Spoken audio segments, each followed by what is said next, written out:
Hi, Mark. I'm Aaron Monaghan. I'm an actor and sometimes a director. Yes, you are indeed. Man of many trades. Come here, before we get into things, before we started, we were talking about kind of school and before that, but like, when did you have an inkling that it's what you wanted to do? Um, like right before I started college. Okay. Like it was really late. I think just before we recorded, we were chatting about the first play I did. Like I was set to be an architect from when I was a teenager. That's all I just wanted to design houses. Um, I'd never really seen plays or professional actors, and I did have this notion that like actors came from other country, or that they were born actors or something like that. There was just something mysterious about them. So I didn't know you could train to be an actor. And right in between school and college, I got cast in this play that Declan Gorman had written a part for me in, and I decided to take a year out of in between school and college to go off and be in a professional play. To be able to tell my grandkids that I was once in a professional play with professional actors. And it was then that I realized that you could actually train. It was something that you could do. My person who used to do youth drama with me at that time, she filled out the form for Trinity, the acting course in Trinity, and she said sign it, and she sent it in. And yeah, literally, and it was at that point I started I went for a few other auditions like in DIT and stuff like that, but I was like, I'm gonna do architecture. But the day I auditioned for Trinity, they used to do an audition in the morning, and then they shortlisted the names. They posted up like 6 or 7 names to come back for the afternoon, and my name was on that list. And it was walking up the stairs to the dance studio in the Beckett Centre that I just knew. I think it was the first time in my life ever that I felt sure that, and I didn't know until that moment, but it was the first time in my life I went, this is what you're going to do, and this is what you want to do. Yeah. And I had no inkling before that, really, like that. And I don't know what that is. Maybe it's an instinct thing or something like that, but I still went into college for 3 years, like being the least experienced, having seen the least amount of plays. Like I was training with people who'd been doing it since they were 4 and knew that they wanted to do it. So I felt like a real imposter for a long time. And I go back there. I mean, when you're saying that like actors or acting kind of felt like from another country or like a mystique, like was it like there must be something that led you to do youth theatre? I mean, what was it kind of? Was it an interest of yours? Like were you into film? Were you kind of watching stuff? Was that kind of big in your life? Yeah. I think like most actors, I kind of had a wild imagination, and I definitely indulged in that world. Loved films, like watched as many as I could. Like an actor to me, an Irish actor to me, was somebody like Mick Lally, who was on Glenroe. That my dad was obsessed with that show, or loved that. We all did, you know. And then you'd see him on the Late Late Show, and then you kind of realize that he was also in plays and stuff like that. And as I started reading plays, like really late into I remember reading Mark McDonagh's collection of the Lenan trilogy, and seeing his name on it. And seeing this woman called Gary Hines and all these people like that, I realized that, oh, the person on the TV is an actual person who does other things as well. Like I was really naive about actors. I'm not like, I can't really stress that. But I also thought that like, it was a dynastic thing. You must have been acting. It's something like, it's almost like the closest I can kind of come to it is that like, if you were in the circus, you were born in the circus. And I kind of understood that as a concept. So acting was something that was bestowed on you, and that's why you ended up in films and TV and on screens. And you grew up in Cavan, yeah? Was that kind of where? Yeah, and was there? You say there wasn't a theatre kind of closer to what you weren't. So that you weren't going to see plays, but did you have like? How did you live out your mad imagination then when you were younger? Like were you writing or drawing? Yeah, I used to love. I loved the essays in English class. I loved English. I loved that's where I kind of got to go a bit while writing essays. And sometimes, like, even when we didn't get the essay as a homework, I'd do it in my spare time. So, but like a lot of like I grew up most of my life out the country, in not a very very isolated area, but like not many people my age. So I had all these fields to roam. So like I was making movies in my head out the back. My mum and my sister still laugh at that, like, you know, that I was off doing my own thing. So yeah, and then I suppose when the youth drama thing happened, I remember I started it, I think right around the time I was doing my junior cert. The other thing was as well, there was two things that happened in Cavan. Uh, one was the Playboys, which was a film that happened in Red Hills. It's a really small village right beside the border. And my dad got cast as an extra in that because my dad used to keep these horses and they wanted horses in the background. So he ended up in that. So I remember going down to the set and it was a big, big event. This kind of Shane Connaughton film that got made with Robin Wright and what's his name? Aidan. Oh God, I'm sorry, I'm drawing a blank here. Amazing actors. And seeing like an actual set in my home county was kind of mad. And then knowing that the Butcher Boy was happening nearby as well a couple of years later.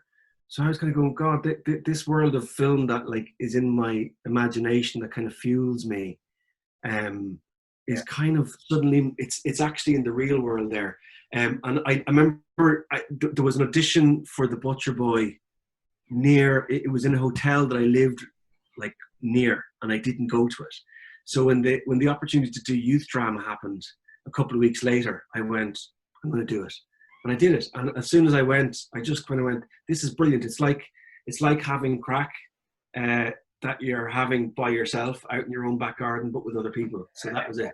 Yeah, I mean, it's interesting because I think, you know, there's obviously the border kind of, you know, plays a huge part in so much of Irish kind of work of the last, well, ever, but particularly the last 70 or 80 years. But also that kind of rural aesthetic that kind of, you know, when you bounce to where you are now, you know, is directing like Live and Dread and kind of the work you've trod in the last couple of years. But even as an actor, you know, you've had the opportunity to explore really, and I don't mean rural, but like sort of non-urban. That's probably the best way. You know, non-urban based characters, and I think there's a really interesting. I mean, obviously beginning with well, not necessarily beginning with Druid, but like that. You know, the Druid Sing series would have been, you know, a memorable point of that for us all. But can we take us back to the college and walking up those winding stairs and, you know, getting that feeling? Did you grasp college? Like, did you kind of went, okay, Jesus, this is amazing to kind of to be given this? Yeah, I can't emphasize the imposter syndrome I felt for a long time, and that left. It took a long time for me. Like, you know, after I left college, it was still there. It still is there. The first year was like I loved it. I loved everything we did. Like it was. Long hours, practical, up on the feet all the time. I loved every subject, but I was a really quiet, shy kid from the country, and for the most part, you were dealing with like confident other kids from more rural settings, or sorry, some more urban settings. So I just kind of felt like, and it's in Trinity, which is really posh. And I'm from, you know, I'm a bogger from the country. Yeah. But I found it really hard. Like, while I loved the course, I loved the hard work of it. The work ethic there was incredible. But also, I was going home. I was supporting myself by going home to Cavan every weekend to work in a pub. And like literally from the moment I got off the bus on Friday evening until the moment I got back on the bus on Sunday evening, I was kind of working. Which I loved. So I had this kind of weird dynamic that I was a quiet kid behind the bar working like a mule, earning just enough money to scrape by. Like I lived on €2 spare a day that I'd spend on a cup of tea and a muffin. But I loved that. Like that's the good stuff you do in college. To like, I don't know, it's just serving drinks to people who I'd grown up with, but knowing then that like, on a Wednesday morning, you're in a dance studio in Trinity doing dance, doing kind of movement, like learning all this stuff. So I was kind of going, I suppose what I'm trying to say is I was living in two very, very different worlds. Yeah. That if I kind of went, if the people in the pub saw what I was doing on a Wednesday, they wouldn't get it. And if my college mates saw the people the people I interacted with while I was working, they kind of wouldn't get it either. So a lot of all of my college years and a lot of my career has been trying to balance those two things within myself, like coming to terms with the fact that I come from very different worlds. But in the first year of college, I felt that there was sort of, I realize it now, it's going to sound like pretentious of me to say this, but like there was an awakening in me that I was very, very uncomfortable with. I suddenly found that I was good with my body, I was good at moving, that suddenly I loved poetry, and not in a way that we were taught in English class. So I kind of felt that there was this other thing kind of happen, and it really freaked me out. Like it really, really did freak me out. And as a result, I had a really tough first year where I didn't quite engage with the work. I almost failed first year. And it was because I almost failed first year that I went into second year, kind of not giving a shit, kind of going, I'm going to be kicked out anyway. So, and suddenly the shackles were off. I stopped censoring myself so much. And then it just kind of just happened for me, really. I mean, I think part of that was watching people who, other students in my class who had seen loads of plays, who had grown up watching plays, who had been in plays, like I said, since they were 4 and always knew they were wanted to be an actor. And I'm like, I didn't know that this course existed until 6 months before I started. I shouldn't be here. That's what I was fighting. They're hard lines to kind of cross, you know, to say in yourself. But it's amazing you mentioned the kind of the physicality there, because, you know, one thing I love, you know, and I've embarrassed you to your face kind of about, you know, some of your performances, but I think what's really interesting about your work is the viscerality of it, and I mean that from both a physical point of view and a vocal or kind of, you know, a normative point of view. But it's that sense of, that sense of it coming from the feet up. Do you know what I mean? That it's that sense of a grasp of the language, not just of a text, but of the poetry and also of the physical. And that, I suppose, when you mentioned the shackles coming off there, that must have been a joy to be able to explore that within yourself, you know, in a college environment. Yeah, huge. Like the first thing I said in college to anybody, our first class was dance, and you had to say your name and something. And I said, my name's Aaron and I can't dance. But by the end of that class, we had this amazing teacher who suddenly got us dancing without us realizing. And we had a really good class, and they were really skilled physically. And that comes down to people like Kathy Kennedy and Kevin Crawford and Andy Crook, who taught us that. But for me, like I kind of understood that, like I'm really, I know people kind of talk to me about physical acting, but for me, all acting is physical, because I kind of feel like nobody ever just acts from the neck up, or nobody ever just acts with their voice. And for me, like, I don't go in there kind of going, well, what the first thing I think of isn't what way is my character going to walk. I don't think about any of those things.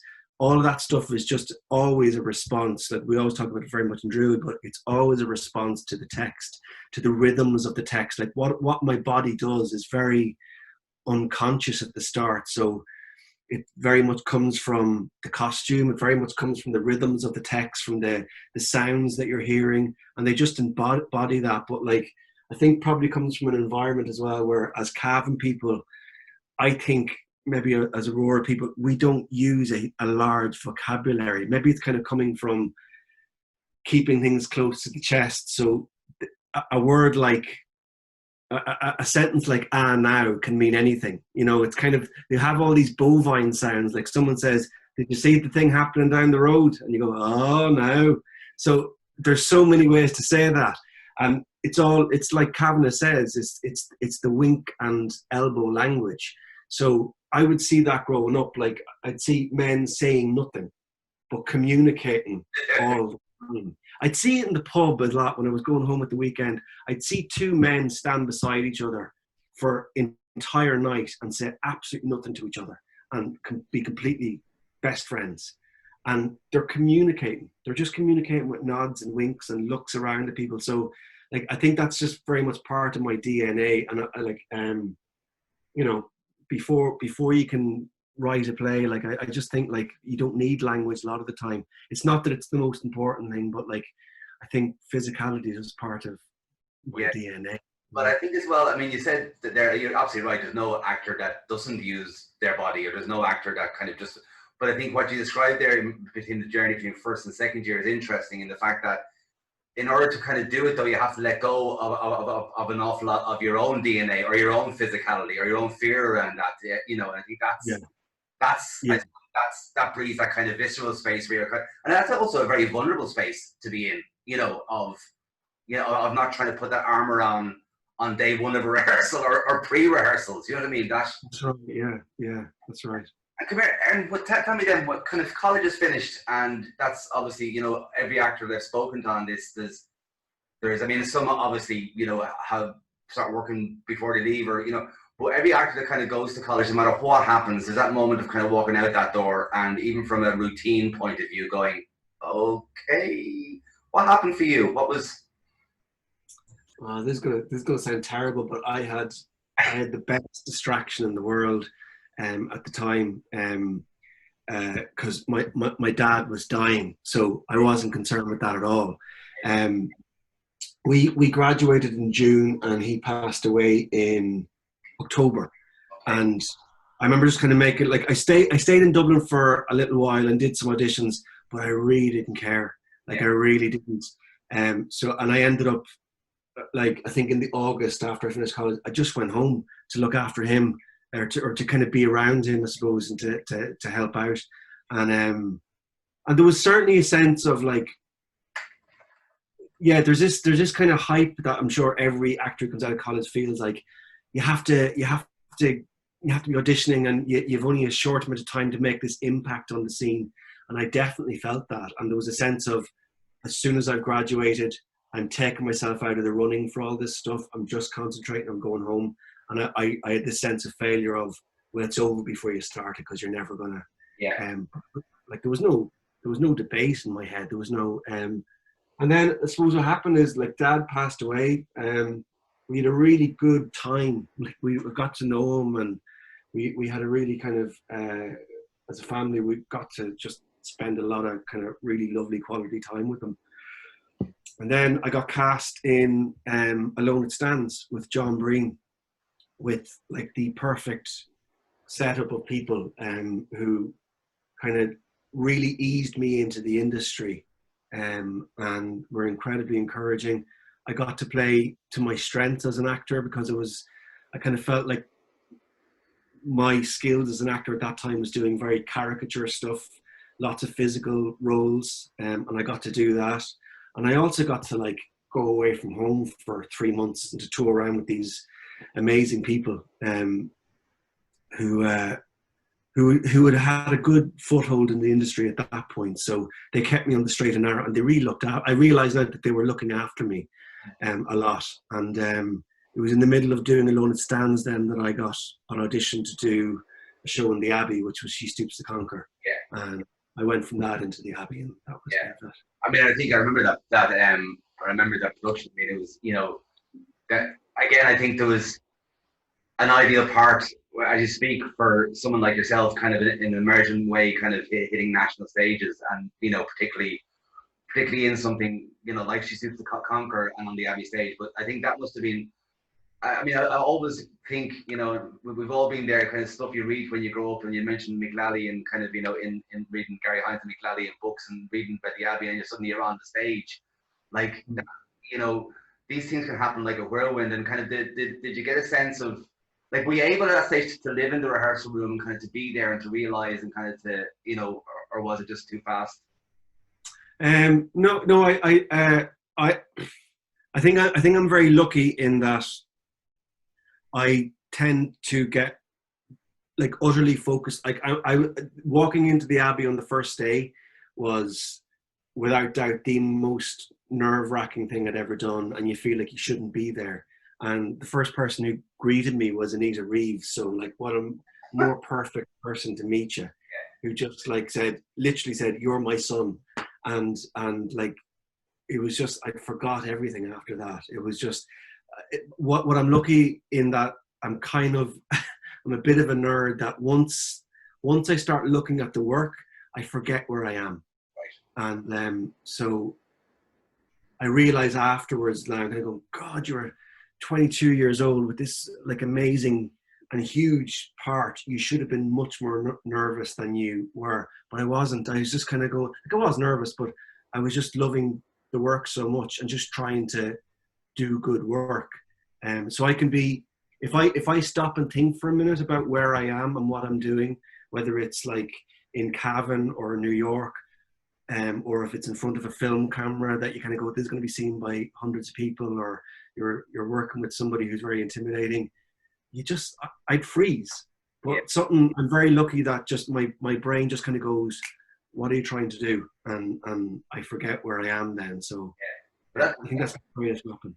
That's a huge skill to have in any. It's a very lucky one to have. I'd say it's not a conscious one. It's something that I'm just like, you know, you could argue that like I'm just a nerd.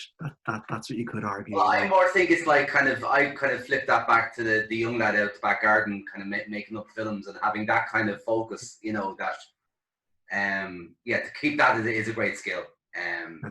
Commit to me that, I mean, like, you know, you look through your career, and as I said, you've done so much. So we'll be here tomorrow to kind of, if we went through kind of play by play. But there are kind of companies and names and people that kind of, you know, have been with you, I suppose, a lot of the time. And I suppose that level of collaboration, because of the vulnerability that any actor explores in their work, but particularly kind of the way you work, you know, building that trust and being able to return to it must be a huge thing for you, is it? Oh yeah, huge. Yeah, I mean, we always talk about it in Druid with the ensemble thing. I remember very quickly in the course of working with Gary, like in that first year, that was 2005, I think. Realizing that like I was learning so much, like about Sing, for example, learning so much about text, and being able to kind of, you know, embody this is what I'm kind of saying, like about the physicality stuff. It's allowing the text, the language, the sounds into your body, and to kind of, that's a part of storytelling that the audience enjoys. So you're not just doing physical theater, that's character stuff. So I learned so much from her about text, about intention, about comedy, about detail.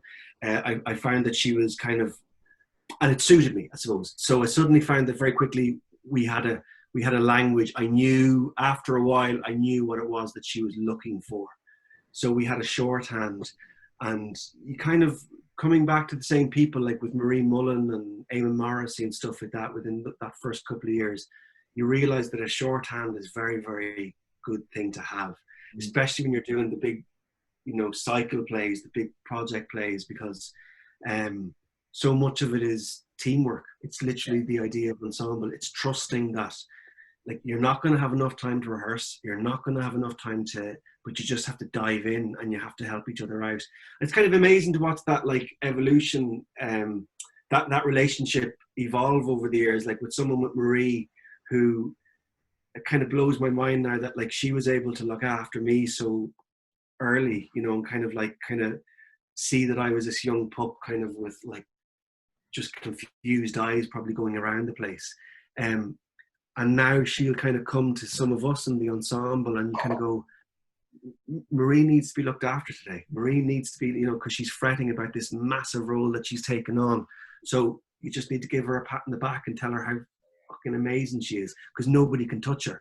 And she just needs to be reminded of that. And you're kind of going, I love now that, like, I can say that to Marie Mullen, or, you know, Marty or Rory or Garrett can kind of walk up to her and kind of go, you're doing brilliantly. And that she isn't kind of going, so I'm Marie Mullen, you know, who, you know, I don't need to be told. She is as vulnerable as all of us, and she kind of treats us like that. That still blows my mind, you know. Well, I think that's I think that's also something, is a great gift from being with people for a long period of time, because you know you can see things shift, but you also realize, and I think it's a great gift to younger actors and even to the public to realize. I mean, you mentioned, you know, realizing that Mick Lally was a man as well, as well as being an actor, and that sense of like these people have fears and, you know, vulnerabilities and, you know, poverty sometimes and, you know, great fame other times, but they're normal people, and I think even us in the profession kind of have to remind ourselves of that every now and then. Yeah, we do. Yeah, we really do. Come here to me, talk to me. Like, I mean, obviously, you know, a few shows in the Abbey, and then, you know, it wasn't just a part in Druid. It was, you know, the Playboy, and then into the Druid Sing cycle, and it was Christy Mahan. You know, that's there. And throughout your career, you've played, you know, these seminal kind of roles, and, you know, being in such situations, working with great people that you've kind of carved them in you. But I suppose the teamwork aspect of the Druid Sing, and the arc of the work, and it's gas because they're all being, you know, Druid have let them out to view again as films, and it's really, really interesting watching them again, because yeah, I'd say for you, it's fascinating watching them again. But just a sense, but what really strikes it is the that you're all coming from the same well. Do you know what I mean? That you're all coming from that muck. You know, that there is a sense that you can play Christy in one play and be in another play, but and they're very defined. But the sense of ensemble there is extraordinary. Yeah, and it was. I mean, that was, you know, that was what, 2005, and like we were all living together, and it was really tough. Like I was unaware of how lucky and how big a project it was. How lucky I was to be part of it, and again, if I had have known that, I probably would have crumbled under the pressure of it. But yeah, it was amazing. Like, and again, with this is what I kind of love about Druid. Like, they take on these massively ambitious projects that you kind of go, this needs twice as much money and it needs twice as much time to get it right. But it's just very few other companies are willing to take that risk to kind of step up to it. And you always kind of feel like you have to be part of it. You don't want to be not part of it. But we always kind of, you muck in. It's the same with the Shakespeares, you know. We still sometimes laugh that there's a great documentary on the Shakespeares. We laugh about this very fondly, but there's a moment in the documentary. Shakespeares were all of us working like all the time. So when we finished at 5 o'clock or whatever it was, we would stay behind and run lines in the rehearsal room, or go to our apartments and cook dinner for each other and run lines and discuss the plays and talk about things. So it was like, until you went to bed at night, you were hanging out with each other and working. But there's a great moment in the documentary that we always kind of go, it's for the ordinary Joe Soaps, the non-muggles, the muggles or the non-theatrical people who are watching it. Gary says this moment where she went, okay, crunch time, lads, we are going to start at 10 o'clock every morning, because we've been starting at 10:30. And we are going to finish at 6 o'clock because we've been finishing at 5. And we were kind of going, for anybody in a normal job, kind of going, what? That's normal. We're kind of going, yeah, but what they don't see was all the work that we were doing outside of that, you know. So, but we still laugh about that. But, you know, it was like that on all the projects. Just it's because you're an ensemble. There's part of it as well. Like when you're saying about the familiarity, is that you really push each other. You don't. You when you're working with the same people a lot of the time, because you're going in on the first day of rehearsals 2 weeks ahead. You just know that you kind of go, I know what Marty's going to do for the first week, and I know what Garrett's going to do in the first week, and I know he knows what I'm going to do, and Marie's going to do the same. So we just skip that. We just kind of get like, we start pushing each other for a little bit. We just start challenging each other more. And we know that the other people are challenging us to be slightly different and to be slightly better at our game. And it just, I don't know, it's not competitive, but like you just feel like you don't want to be letting anybody down. Yeah. And you also feel like you kind of go, that's a great idea, but I know you've done that before. And it makes the discussions really kind of like everybody's allowed to say stuff. It's kind of it kind of ruins you for going into other rooms as well. But you know, and I suppose the big projects with the Drew project particularly, it ruins you for a regular rehearsal. Like there's always a come down. You go into a room, you're gonna go, we have to do one play in 4 weeks. Like you feel it. I swear to God, and everyone's described that. It happened for the first time with me after the Sing cycle. I remember when the lads came on board for the Tom Murphy plays. I remember them saying the same thing when they went into an order rehearsal. Yeah. But maybe we'll just stick with Druid actually as we're kind of on it, because you mentioned the Murphy. I mean, it's funny. You mentioned earlier on about kind of the circus, and I think in that sense of kind of, you know, traveling. But you have, I mean, you know, you've been on tour for the best part of your adult life since you started. You know, for good reasons. A lot of the plays that you've been in have kind of, you know, done worldwide stuff and done nationwide stuff. But I think there must be a particularly looking at Druid as anchors throughout that. There must be a great feeling of, or that must be a great help in a very transitory world to have a group of people that, you know, you can kind of trust as well. If you're in Perth or if you're in New York or if you're in, you know, there must be great kind of comfort in that. Even though you're not the size of each other, but still, it's a comforting thing. Oh yeah. And it's not to say that it's without its frustrations or arguments or anything like that. But like, yeah, you know that they've got your back on stage, which is the most important thing. Like you feel like I can take a risk, and that they'll go with it, and that they'll probably meet me, and they'll probably kind of go, here's one better. So they up the ante, but also particularly like you know, you're on tour with the same people, which is tough, but they also get like why you're missing your loved one. You kind of go, you're in America for 7, 8, 13 weeks sometimes, and they're missing their family as much as you, and so that's a great anchor. It's not just the actors either. Like the one thing I will say about Drew, like they have the most amazing crew.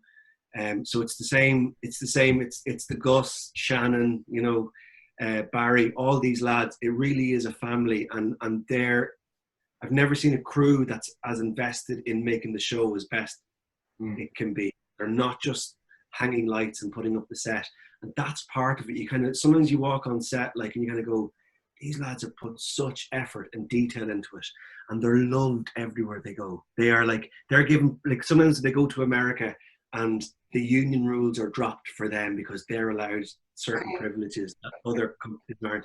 And you're walking onto a set and you kind of go, we have to do this now because the lads have put so much effort. You have to, you know, so, and it's great fun. Like they've become family now. But we're very aware of the fact now in the last couple of years and some of the other plays that we've been doing there that the ensemble has become so tight that we take it for granted now that can probably be a very intimidating environment to come into if you're new to Druid. And we've been very, very conscious of not being that then, you know, so because it's important to get new blood in there and to and also to not become stagnant, you know, to not kind of, you know, to be challenged by new people.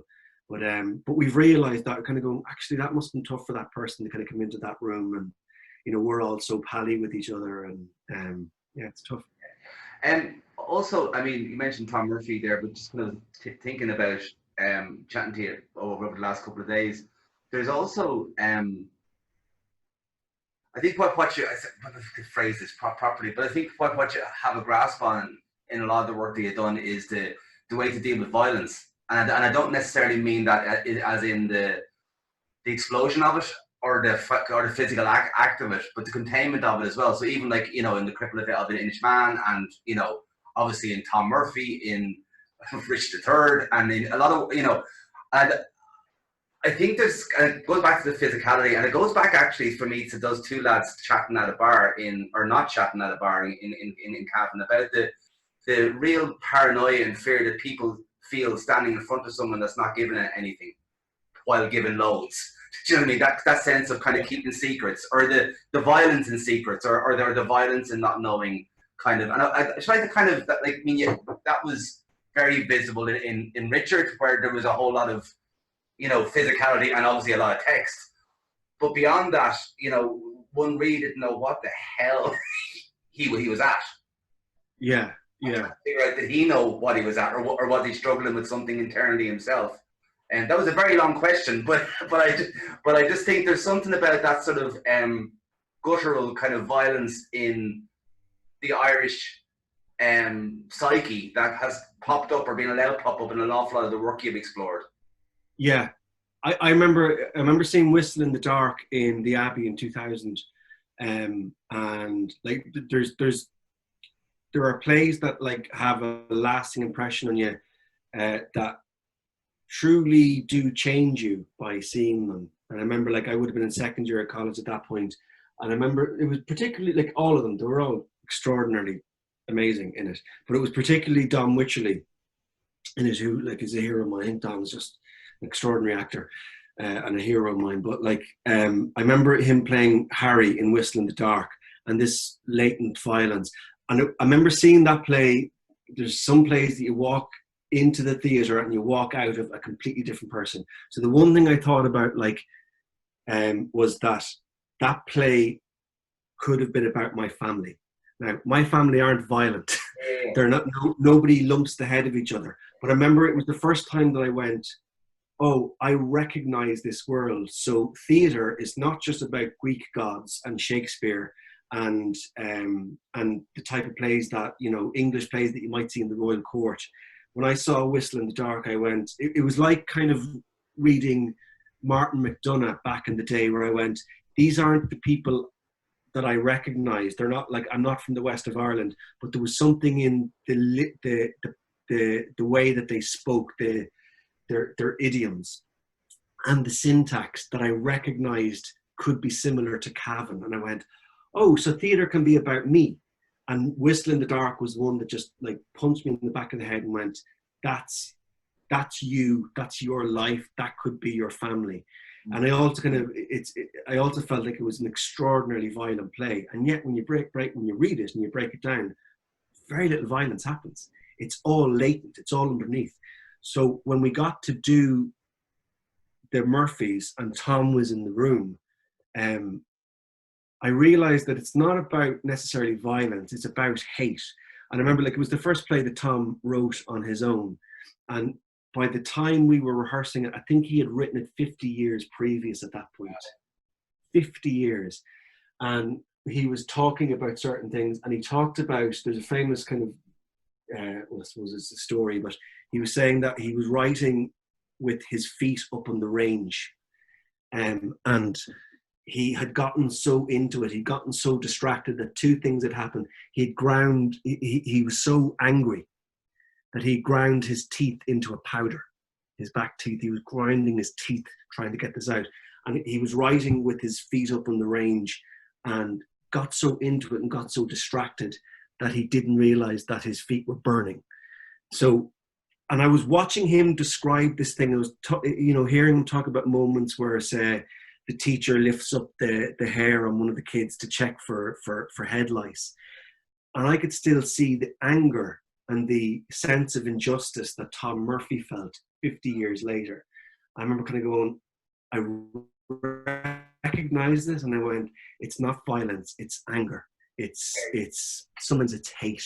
And it's in all of us as well, you know. And it's there, like, it's there in so many characters. Like, you look at Dinny, the character of Dinny in the Walworth farce. It's there in so many things. It's even there in Playboy, you know. And I think as well, as a young actor, the one emotion that is we've all access to as young men, particularly, is anger. So it's something that you can just hit against, you know. You can find it easily. Sorry. It's a great skill. No, but I think you're right. But I think what I suppose what sets, say, the Murphys and the way Tom kind of wrote the plays, but, you know, certainly the Druid Murphy cycle is the skill in sublimating it. I think, you know, there's a big difference between having an angry person who's angry, and we all know they're angry, and it's over then. But actually, that sublimation, that's terrifying to be there, because even though you know the plays, and even though you're right, you know there's not much violence in them.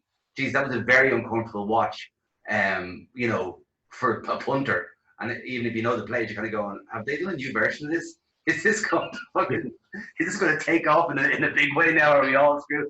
And I think it's interesting that, even in Richard, like your performance, the relationship between, yourself and Marty, like Marty come on with the cattle gun and just kind of act out on your behalf that violent act. You know what I mean? I think that those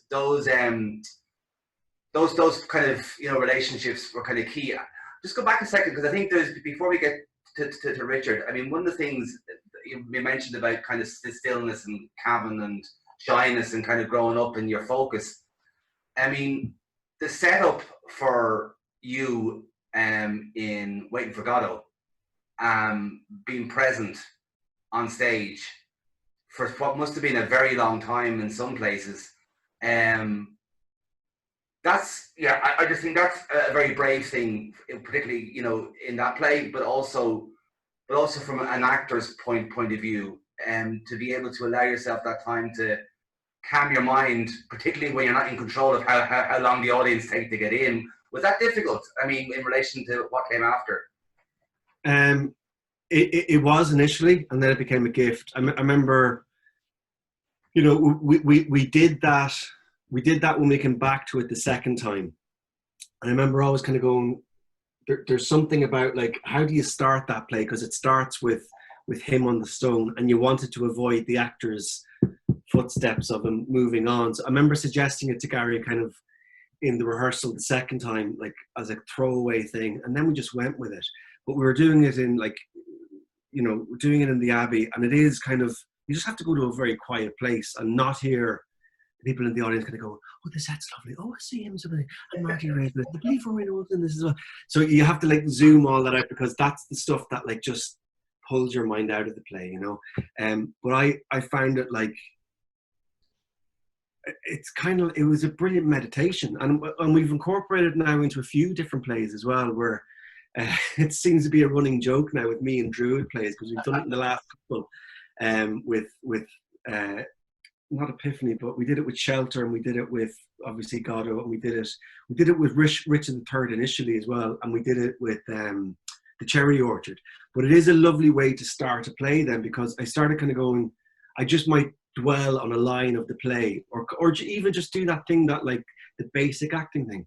Who are you? Where have you come from? What has happened right before the lights go up? And I'm there sitting kind of going, so I would ask myself questions like, where's Dee Dee? How long have you been here? And I never landed on the same answer.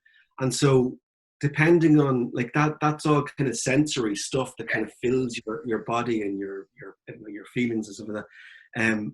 And then the play just started on a slightly different tone for me every night. It just started on I would, like, sometimes interesting stuff that, you never want to read too much backstory into Beckett, because he gives you so little firm ground, like deliberately unfirm ground. But there was things I used to kind of go, the line where he'd say, a honeymoon, that's where we go on our honeymoon. So I'd kind of go, did he have a wife at some point? And I had been newly married at that point. And I remember kind of going, God, what if he was married? And just this sense of this man once having a wife who maybe he lost, or maybe he died, or whatever happened, and that suddenly he's been spending the rest of, the next 40 years with this other man who has now become his wife. So it gives you this emotional context that probably isn't there in the play, but there's a texture there that I just didn't have to do any work. It's just, so certain lines or certain things in the play ring out then as a result of just that, like, 15 minutes on stage beforehand. And also, I mean, like, coming out of Druid, then you kind of have a similar experience, but in a very different way in the Second Violinist, where you're kind of on stage, among this absolutely epic madness of an opera, screen, audiovisual feast. And that must have been just, I don't know, I can't even imagine what that was like. Like terrifying, like the idea of it, because I'd never seen an opera at that point, and I kind of went, I want to do, I've always kind of said, like, if there's an opportunity to do something completely different that you know nothing about, that's going to scare the absolute terror out of you, then you have to do it. And I remember, like, Anne had said that Enda's written this thing for you, and it was like, brilliant, Enda Walsh. And I knew nothing about it. I didn't know if I was going to have to learn how to read music or not. And also, it was like a dance piece. So suddenly what was started out as terrifying, and if you're all my steps are kind of measured to beats in a score that I can't quite read. I'm getting better at reading it now, but I suddenly kind of went when I discovered that it's kind of like a dance.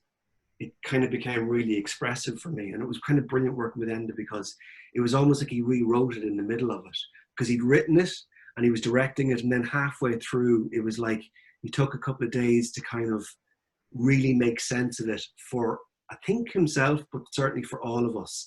And then it was kind of wild, and it's kind of changed a few times since. It's gotten more layered, more textured. I can tell you now, and I've no problem admitting this, because so much happens in it that we don't see.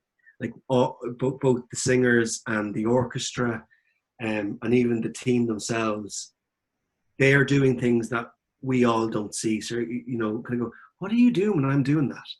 We don't know. So I can happily say that I don't understand the piece in its entirety. Yeah. It's so bizarre. It's so kind of wonderful that like you can go into it and you can bring so much to it. And I love doing it. I really love it. It's such a brilliant challenge. You mentioned Enda Walsh there, and obviously you've done Do Over First and other stuff before. And Michael Murphy kind of would have been kind of involved and been and another one of your kind of anchors through your career. But also McDonagh, obviously you've been involved in a few of them. But I mean, The Cripple of Inishmaan would completely took off. I mean that how was you're saying that about reading his work, and we're talking about latent violence and sometimes not so latent violence, but how did you find that? You said like when you read that first, you got a great sense of your own not background, but the kind of rural aspect of it, and having worked with Singh and then with McDonagh, that must have been really interesting juxtaposition for you. Yeah, like working with on the Singh stuff, you learn. Don't break up the lines. Go for those big, long arcs of thoughts. Try to get it all in one breath. And that people can speak in this really big, poetic way. And it's not arch. It's not unreal.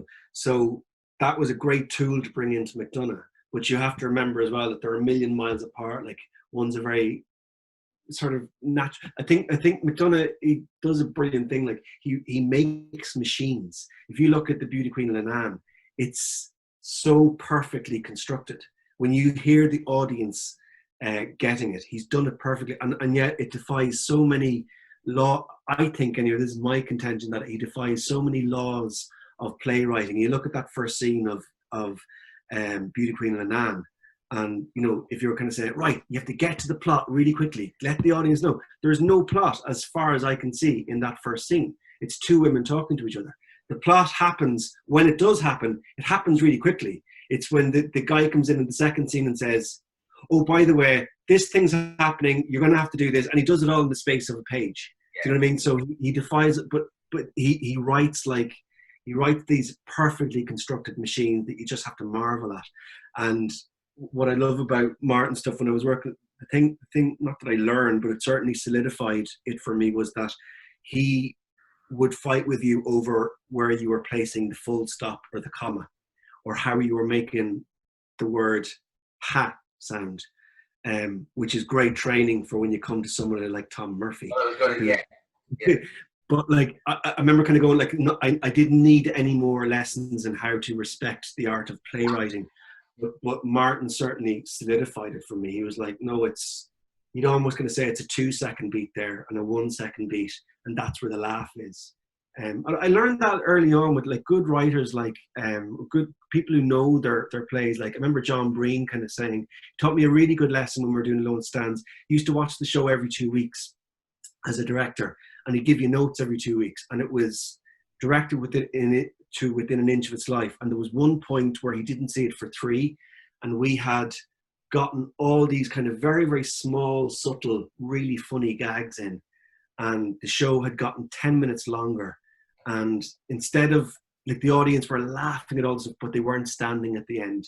And John came in and read us the riot act in the nicest way possible. And he said, I don't want you laughing at every line. I don't want them laughing at every line. if you tell an audience that they're going to laugh at every line, they're going to laugh at every line and they're going to get exhausted. He said, I don't want them to laugh this line, this line, this line. I want them to not laugh there. I want you to stop them from laughing there. And I want a really big laugh 5 lines down. And we did all that. Suddenly they're up on their feet again. So I knew that, like, to trust a writer who knew their craft, who knew their play, like, do what they're saying, like, you know, that was another lesson for me, and kind of like really investigate the text. Why is that full stop there? Why is that stage direction there? Not to gloss over it. So, and Martin was a kind of a great reinforcement of that for me.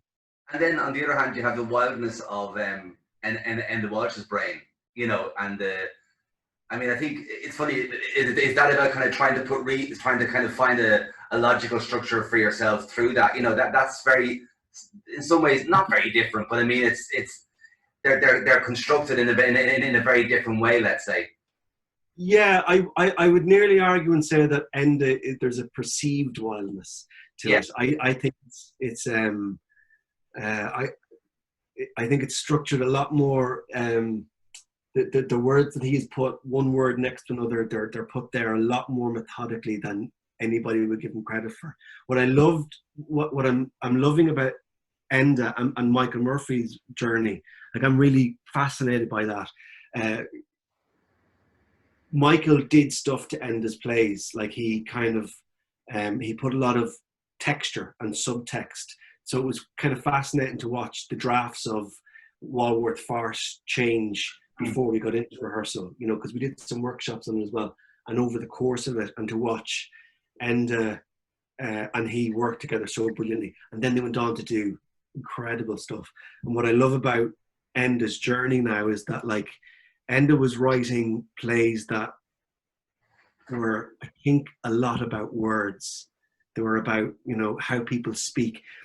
There was always a speech. You know, there's certain patterns to his plays that they happen on a day that's repeated again and again and again, and the play takes place, I think, this is my contention, on the play where that cycle gets broken. Something goes wrong. Somebody picks up the wrong bag of shopping, or the door knocks, or something, right?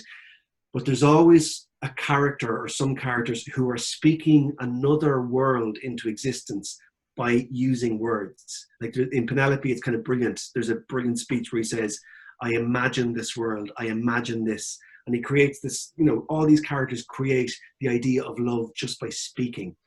And what's really lovely now is to watch Enda come from writing lots of words to suddenly starting to write operas and exploring that as a medium.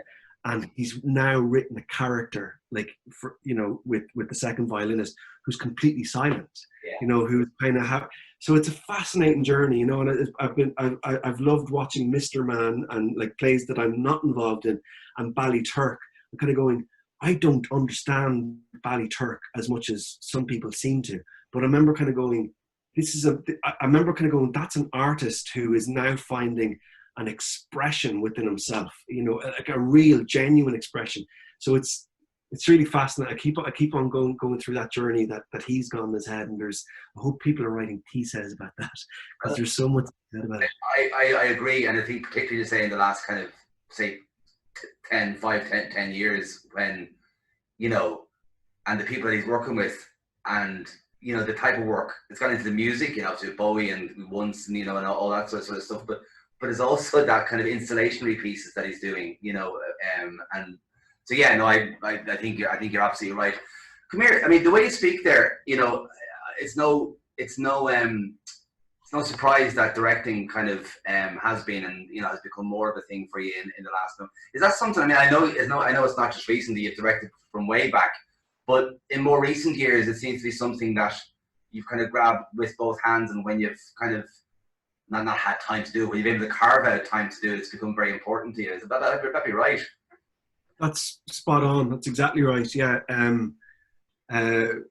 Part of that was to do with Live and Dread. I mean, I set up Live and Dread a long time ago now. That's 16 years that we set up Live and Dread with Porrick McIntyre.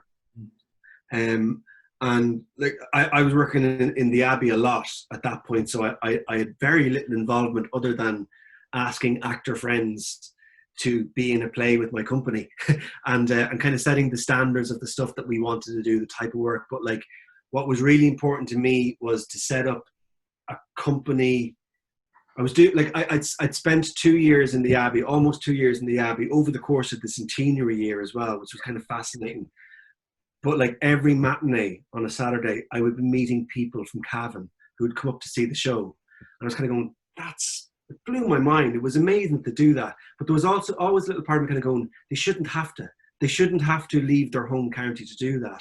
And we were looking at where the money, like, I don't want to talk about Arts Council money and stuff like that, or where funding goes. But like we were looking at that point and kind of going, very little is going into art in our home county.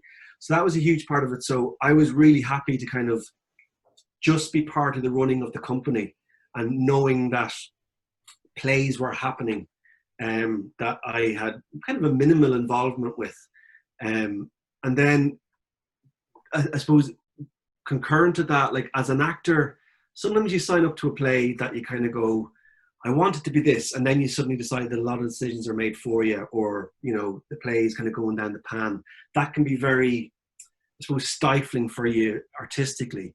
So for me, Live in Dread was always a way to kind of go, well, at least I can kind of have some sort of say in the cultural and artistic landscape of Irish theatre.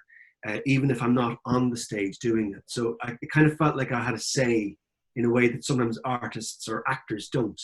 And so the next evolution of it, it's not that I ever wanted to direct it, but the next evolution was again like wanting to step away from acting a little bit when you do it so much on the trot, but wanting to stay involved in theatre.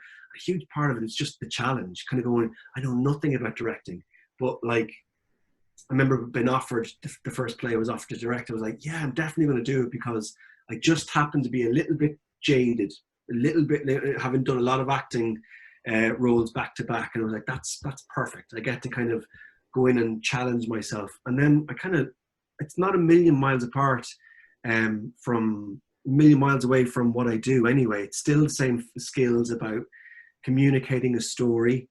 The things I don't understand, that I'm not an expert in, or that I wouldn't feel as comfortable in, I find that you can get other people to do that, and I love that. And that's what a collaboration is. So I love Susie Cummins coming in, who has such a practical and artistic sentiment, So I kind of go, Susie, I think this moment needs to, like, the lights need to change. In my head, it needs to go from this to this, or I might be able to give her an obscure film reference. And she kind of is able to process that in a way. And I kind of go, I'm not going to tell her what lights I want to use or what colors I want to use, but I can trust now that she can do that stuff. So the things that I'm not okay with, like design and other things as well, that's what your design team is for. So directing is becoming a little bit less mysterious to me, a little bit less sort of this thing that happens out in the ether, and it's become a lot more practical, and I really enjoy it. I really enjoy getting stuck into a script and helping actors with performances. I think that's like, I know sometimes as a performer, I want to be pushed. I want to be directed into kind of not falling on my laurels and not doing the funny walk and not kind of doing what you showed up on the first day. So, and I love that. I love challenging actors and saying, I know you can do better. I really want to push to move beyond your first choice. I probably drive the actors mad, but yeah, right. No one's and it's funny because obviously you've done a couple of pieces for us here, but also you've kind of done a piece with Amelia for the name, a bit like a lemon. Sorry, I'm having a brain. Yeah. But I suppose across all your directing work in the most recent years is your relationship with your professional relationship, with your personal relationship with Claire Monley, and that creating two brilliant pieces of work. First Charlie the Klepto, and most recently kind of Minefield. And obviously, I know you're working on kind of other pieces, but just, stop question, but like how to close one door and open another door when you're rehearsing, particularly with Charlie, a new piece of writing by a new playwright, which is going to be acted by, your partner as well. And, I suppose what brilliant learning for a director actually to be able to create boundaries. Do you know what I mean? Yeah. I don't know. I think I crossed a lot of boundaries actually, because like I as a director had access to a writer who was like from the very beginning of that play when it was a 20-minute piece, and got to literally, thanks to you guys, we sat in the Axis for a week and we literally sat opposite each other, and I went, right, what's your play about? And I got to ask her questions, saying, then what happens? Like literally all the time, then what happens? Then what happens? Not good enough, too cliche. And she'd go, okay, well then this happens, you know. So we constructed a story, and then over the course of a couple of years, she wrote what began, I think, if I'm not oversimplifying, like kind of Charlie does this, and then she does this, and then she does this, and I kind of go, great. So turn that sentence into a paragraph, and now turn that paragraph into dialogue, and now you know what I mean. And I don't know any other director who would get that much access to a writer, who'd be able to influence them that much, or get to say the things I got to say to her.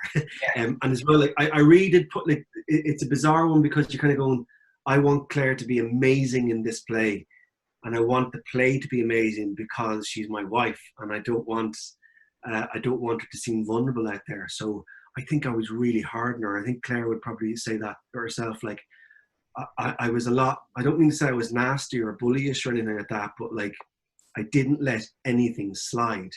So she didn't get away with anything, in a way that I probably wouldn't have been able to do with another actor. Yeah. That makes sense. Like, I'm not saying that I called her names or kind of went, that's stupid.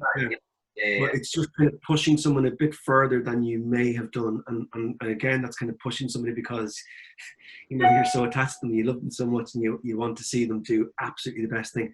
But the other thing was, like, I loved the play so much. I just thought, like, the story was so, and the same with Minefield as well. Like I had a bit more of a backseat with Minefield. Like I was there for the beginning of it. I remember kind of pushing her into kind of going, this is going into a very big direction, and I think you need to dive very much so and embrace that very big direction.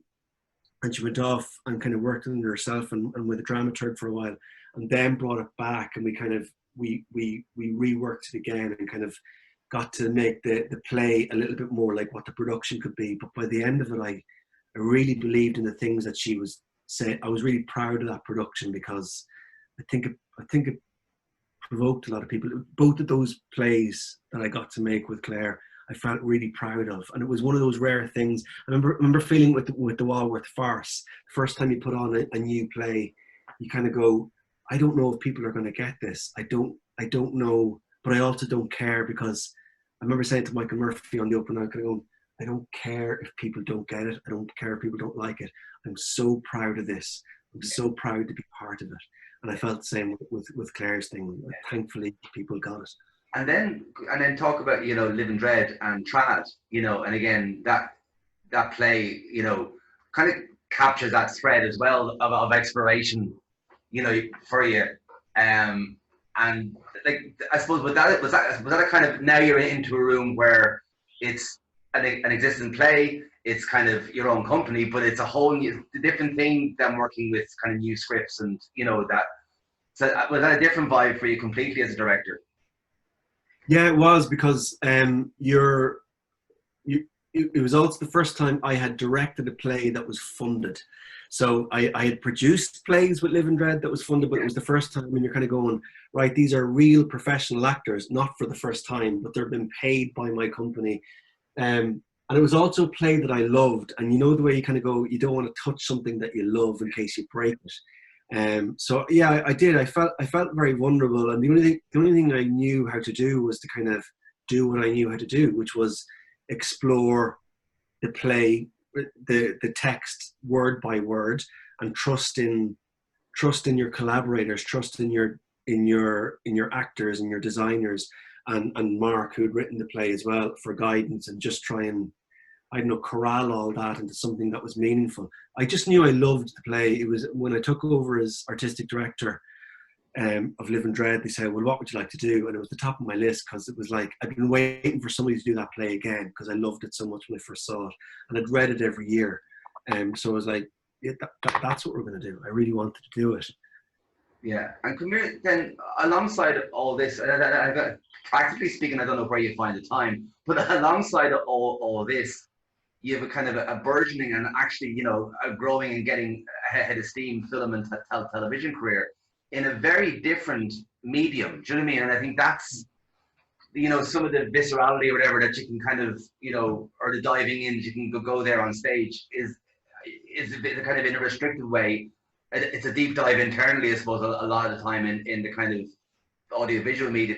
But I suppose, has that, is that work, do you feel that very different, I suppose? Is it a very, very different thing for you to be, working on Maze or Float Like a Butterfly, or, is that very, very different?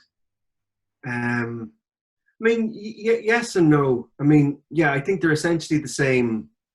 You're doing the same things. You're working. Yeah, you're doing the same things, and that it's still the same actions and intentions, and you're creating a character. But the practical nature of it is that, like, I realize now that you have to do so much more work on your own. Like, you have to make so much more decisions in film and TV.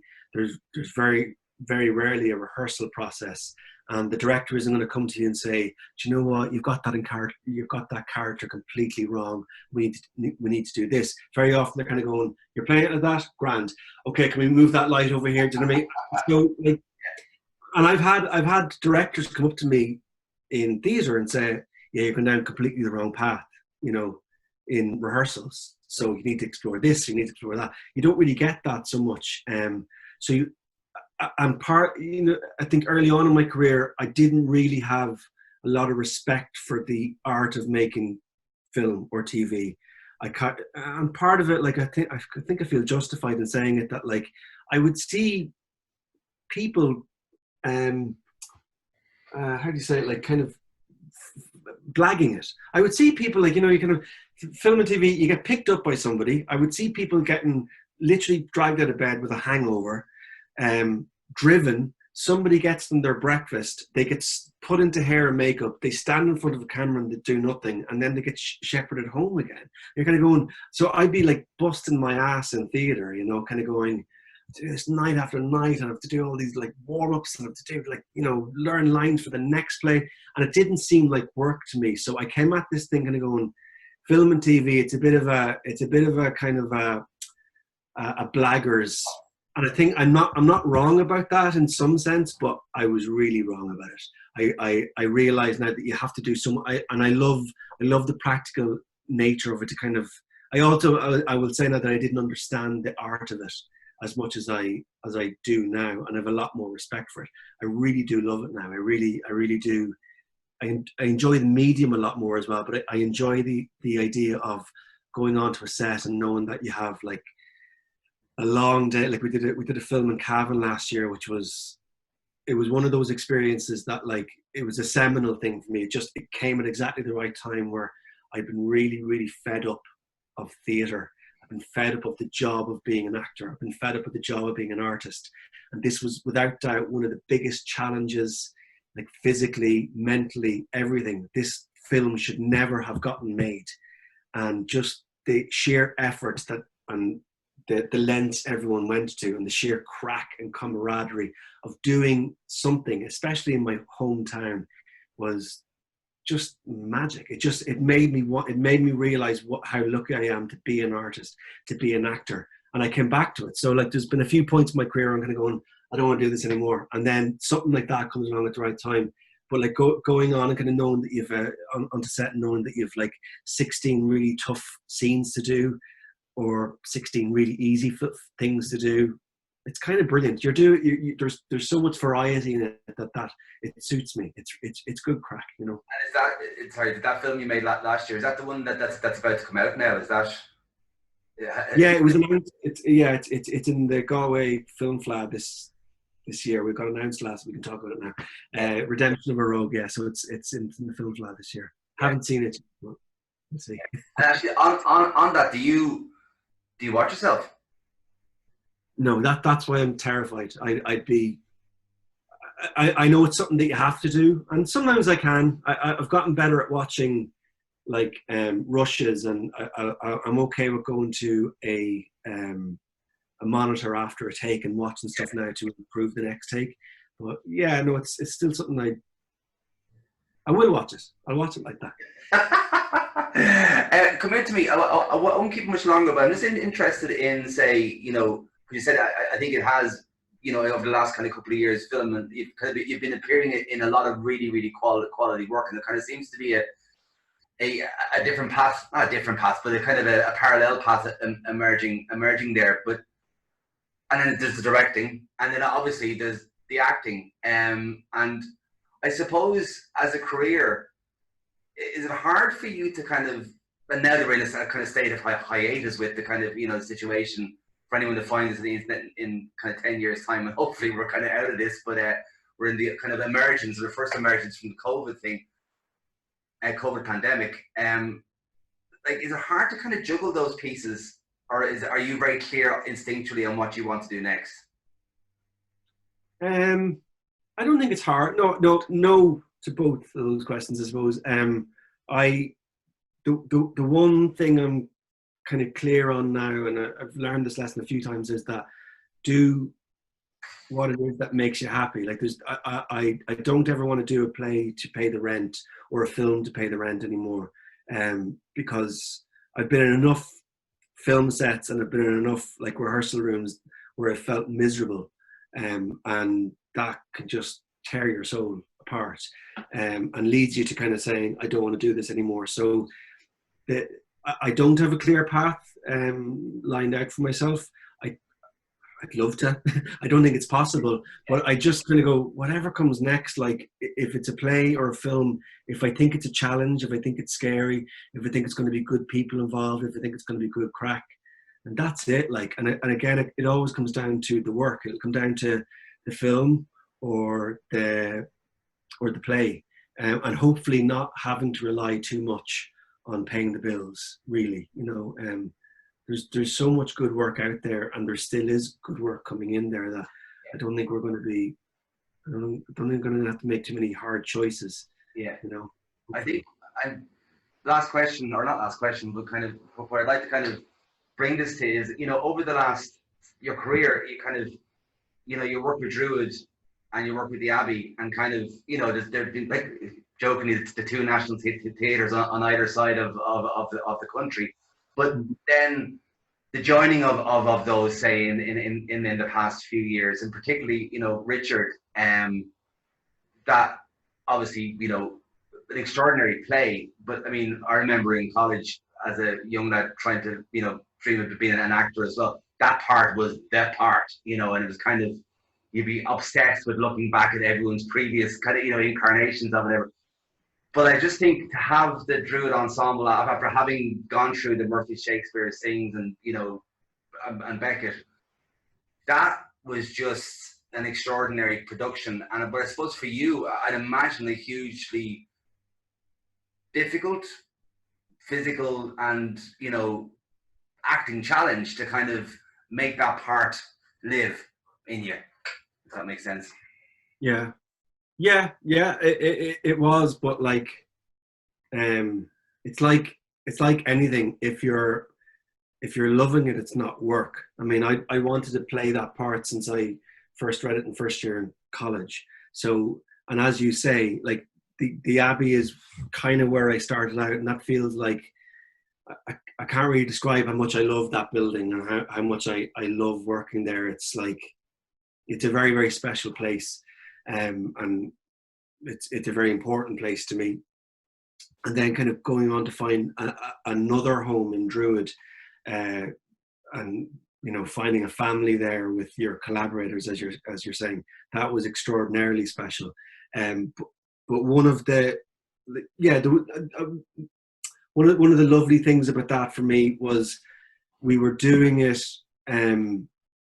We were packing out that doing it in the Abbey. We were kind of filling up every night, and it was kind of magic to kind of go. Ruth Nega, who was in my class in college, was playing Hamlet up the road in the gate, and I was kind of going, and that was packing out. You couldn't get a ticket for either of them, and I was kind of going, there's something about the fact that, like, there's two Shakespeares going on in Dublin in two major theatres, and they're packing out.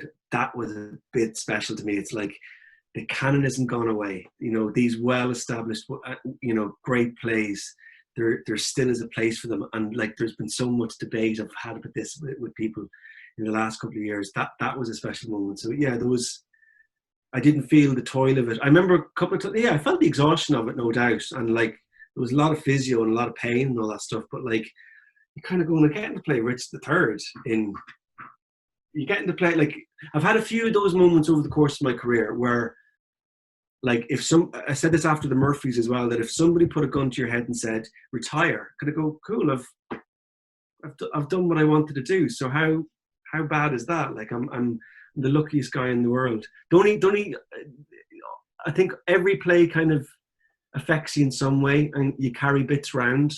You carry a bit of the character around, and you don't notice it. There was no. I just had fun. Yeah. Characters having so much fun throughout it, and I really enjoyed that time. The only thing was, a few people said to me, like, you know, you're carrying your leg in a funny way, or I was standing in a funny way when I was off stage or something like that, you know, when I was in the pub or something afterwards. But you don't, that was the only unconscious thing I was doing. And do you find it actually hard? Do you find it hard to derobe yourself kind of after long runs of a play? Like, is that something psychologically is kind of difficult for you, or is that kind of? I don't think it's difficult. I think I underestimate it. You underestimate how much, like, the character can have a very positive or negative effect on you. Like, for me, it can get very agitated, or like a short attention span and stuff like that. Like, there's a play I was doing in Druid a couple of years ago. I'm only realizing now that, like, I couldn't talk to anybody for longer than like half a minute. So I was kind of going out, like, to the smoking area or going to make coffee all the time. And I realized now that character was trying to avoid people all the time. But I didn't realize that. The most obvious one for me was when we did Cripple. I definitely got like a bout of, like, I don't use this word lightly because people actually have it, but like, that was the most depressed I've ever been. And I don't suffer from depression or like that, but I felt miserable doing that play. And it's because the character feels miserable so much of the time. But like, I'm not there kind of going, oh, I feel miserable because I'm playing a miserable part. I only realize it in retrospect. And sometimes the character has a really positive effect on you. Like, I had a great time doing Richard. I was exhausted. I was really tired, but like, I had the most energy and the most fun. But I think, I mean, that's fascinating because, you know, and I'll leave you after this, but it's that, because that's what was brilliant about the production is you played into that. He's having crack. Do you know what I mean? It's kind of also realizing that you push this button, this happens. Jesus Christ, it worked. Do you know what I mean? In that sense of, so that's, and again, for that juxtaposition of kind of playing evil, bad characters, but actually, you know, he was having the crack in it. Yeah.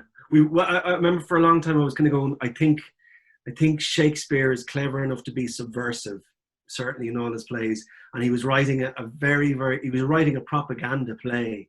He was writing a play about the current queen's, was it her grandfather or her grandfather, and how he vanquished this evil guy. And I was kind of going, there's no way Shakespeare isn't kind of. So I realized that he was making like a brilliant, lovable character who was having the crack. And I think that's where his, like, you could almost feel sorry for him. You hated him.